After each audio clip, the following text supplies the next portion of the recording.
Vandeham Sri Guru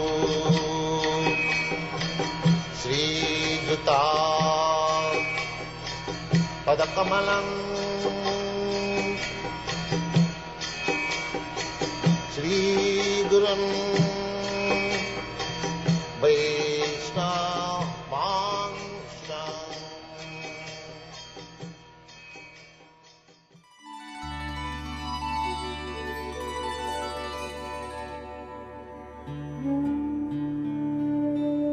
Deuxième chapitre.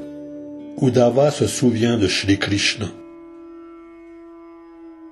Shri Shukadev Goswami dit: lorsque Vidura lui demande des nouvelles du plus cher de tous les êtres, Shri Krishna, Uddhava, le noble Bhakta, se trouve incapable de répondre sur le champ, troublé par l'émotion que suscite en lui le souvenir du Seigneur.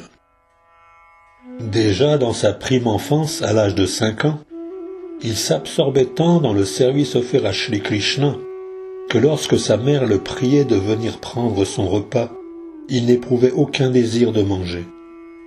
Ainsi Uddhava servait le Seigneur sans relâche, depuis son enfance. Et lorsqu'il fut avancé en âge, son attitude de service ne se relâcha jamais. Dès qu'il est interrogé au sujet du Seigneur, 1000 souvenirs affluent en son esprit. Pour un moment, il demeure silencieux, et ses membres se figent.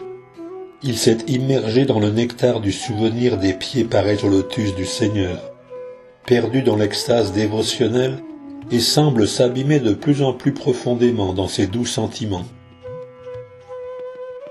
Vidura peut alors constater qu'Uddhava manifeste en son corps tous les signes spirituels de l'extase la plus parfaite, et qu'il s'efforce tant bien que mal de réprimer les larmes de séparation qui baignent ses yeux.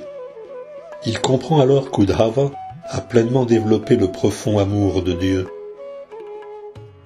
Uddhava, l'illustre Bhakta, revient bientôt de la demeure du Seigneur sur le plan terrestre. Séchant ses larmes, il ravive ses souvenirs et s'adresse à Vidura de façon avenante. Shri Uddhava dit: ô Vidura, voilà que s'est couché le soleil du monde chez Krishna, et que le grand serpent du temps a dévoré notre demeure. Comment pourrais-je parler de notre bien-être? Cet univers avec toutes ses planètes est plongé dans la désolation. Mais plus infortunés encore sont les membres de la dynastie Yadu, qui n'ont pas su reconnaître la personne suprême en Shri Hari, à l'instar des poissons qui n'avaient pas su identifier la lune. Les Yadus étaient tous des bhaktas expérimentés, érudits et versés dans l'étude du psychisme. Par-dessus tout, ils accompagnaient toujours le Seigneur dans toutes sortes de loisirs, et pourtant ils ne purent voir en lui que le suprême, un et omniprésent. En aucune circonstance les propos des êtres égarés par l'énergie illusoire ne peuvent distraire l'intelligence des âmes tout entières soumises au Seigneur.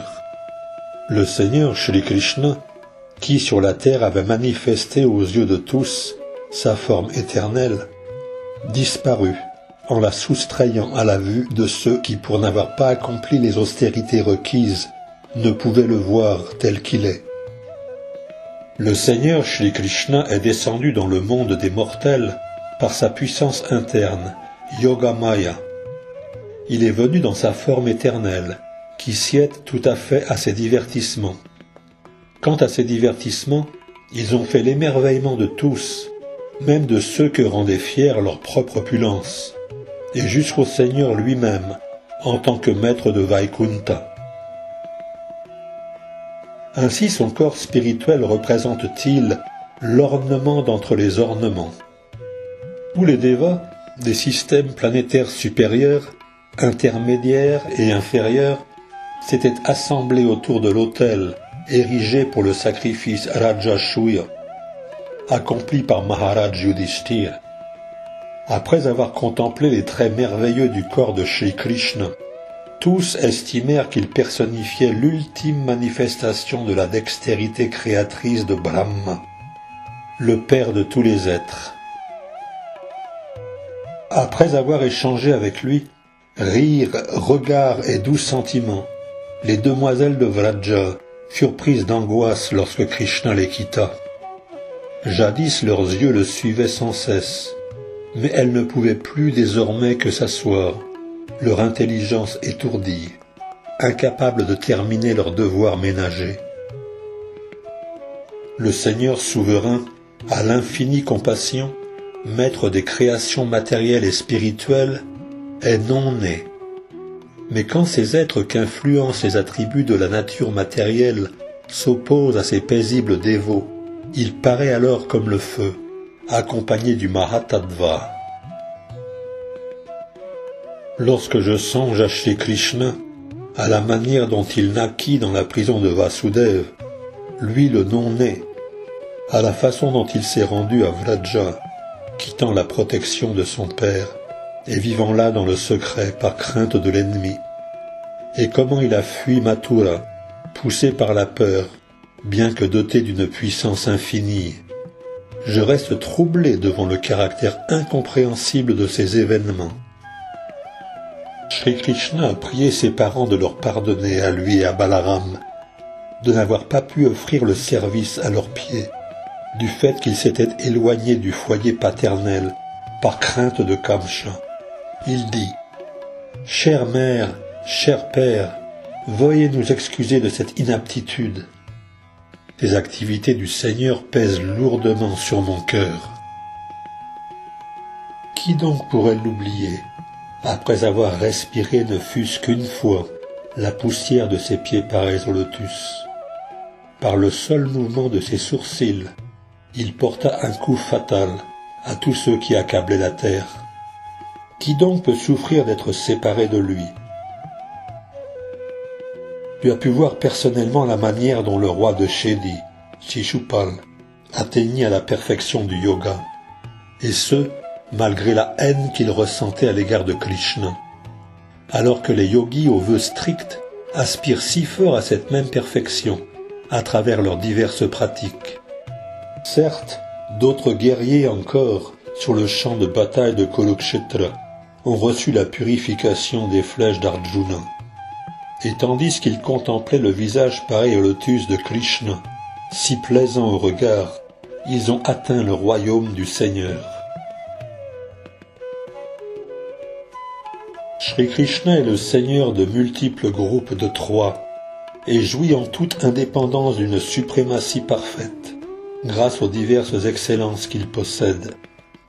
Les maîtres éternels de la création le vénèrent et lui offrent les articles propres à son adoration, en touchant ses pieds de leurs millions de couronnes. Ô Vidura, que ne nous est-il pas pénible à nous, ses serviteurs, de se souvenir de lui, Krishna, lorsqu'il se présentait devant le roi Ugrasena, qui siégeait sur le trône royal, et lui soumettait diverses propositions, en usant de mots tels que « Ô mon Seigneur, puis-je porter à ta connaissance les faits suivants ?» Hélas, où trouverais-je un refuge aussi miséricordieux?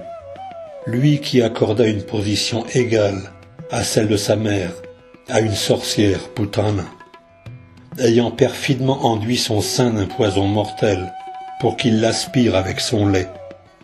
Je tiens les Asuras qui se montrent si belliqueux envers le Seigneur pour supérieurs aux Bhaktas, car, en se battant contre lui, habités de sentiments hostiles, ils sont à même de le contempler, lui que portent les ailes de Garuda, le fils de Tarksha, et qui tient dans sa main le disque, son arme. À la prière de Brahma, désireux d'assurer le bien-être de la terre, le Seigneur suprême, Shri Krishna, fut engendré par Vasudeva, dans le sein de son épouse Devaki, à l'intérieur de la prison du roi de Bhoja. Puis son père, par crainte de Kamsa, l'emmena dans les pâturages de Maharaj Nanda. Là il vécut pendant 11 années, comme un feu couvert, en compagnie de son frère aîné Baladev. Au cours de son enfance, le Seigneur Tout-Puissant était entouré de jeunes pâtres et de veaux, et il allait ainsi sur les rives de la Yamuna, par des jardins couverts d'arbres touffus, remplis de chants d'oiseaux. Alors qu'il déployait les divertissements propres à son enfance, le Seigneur n'était visible que des habitants de Vrindavan. Parfois il pleurait ou riait, tout comme un enfant. On eût dit un lionceau. En gardant ses magnifiques vaches et bœufs, le Seigneur qui réunissait en lui l'opulence et la fortune parfaite aimait jouer de sa flûte, et il vivifiait ainsi les jeunes pâtres, ses fidèles compagnons. De grands sorciers, magiciens, capables de se métamorphoser à volonté, furent engagés par Kamsa, le roi de Bhoja, pour tuer Krishna. Mais celui-ci, au cours de ses divertissements, les fit périr, avec autant d'aisance qu'un enfant brise des figurines. Les habitants de Vrindavan étaient perplexes, en proie à de grandes difficultés, du fait qu'une partie de la Yamuna avait été empoisonnée par le roi des reptiles, Kaliya. Le Seigneur châtia ce monarque d'entre les serpents, au cœur même des eaux, et le chassa. Puis, il fit boire les vaches, et prouva par là que l'eau avait retrouvé sa condition naturelle. Krishna, le Seigneur suprême, désirait faire usage des richesses de Nanda Maharaj pour rendre un culte aux vaches, et par la même occasion, donner une leçon à Indra, le roi des cieux. Aussi, avisa-t-il son père d'entreprendre l'adoration des pâturages et des vaches, avec l'assistance des brahmanas érudits. Ô sobre Vidura, le roi Indra, son honneur outragé, déversa une pluie incessante sur Vrindavan, et les habitants de Vraja, la terre des vaches, se trouvèrent alors dans une grande détresse. Mais Shri Krishna, pris de compassion pour eux, les sauva du danger, en soulevant la colline Govardhan, un parapluie propre à son divertissement. Au cours de la 3e saison de l'année, lors d'une nuit d'automne illuminée d'un clair de lune, le Seigneur prit plaisir à la compagnie des jeunes femmes, qu'il avait attirées par ses chants fascinants, et apparut au milieu d'elles comme la beauté souveraine.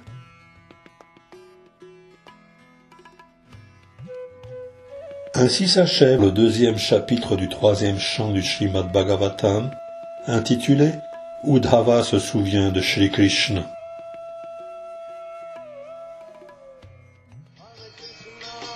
Hare Krishna,